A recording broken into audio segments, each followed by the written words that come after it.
Kita akan ngobrol-ngobrol nih soal hukum perdagangan internasional produk hewan. Nah, pertanyaannya nih dok, sebenarnya apa sih perdagangan internasional itu dan kenapa sih penting untuk produk hewan nih dok? Nah, oke. Jadi sebelum kita bahas tentang lebih detail tentang perdagangan internasional ya. Jadi ada teori yang melandasi itu. Namanya itu teori komparasi advantage atau keuntungan komparasi. Jadi bayangin ya, sebuah negara itu penghasil misalnya katakanlah adalah daging.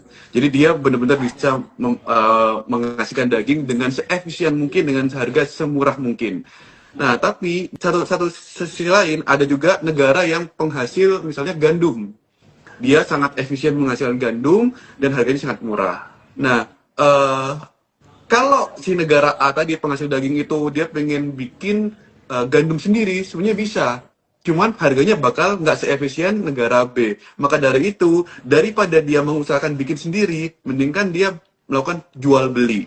Nah, dari teori comparative advantage atau keuntungan komparasi ini melandasi adanya yang namanya perdagangan internasional. Kenapa penting buat produk hewan? Karena kalau ada yang namanya perdagangan internasional ini, jadi kan ada yang namanya transaksi kan antar negara. Jadinya tuh perdagangan bakal lebih aman, lebih adil, terus juga ada pasokan pangannya itu juga semakin apa namanya stabil.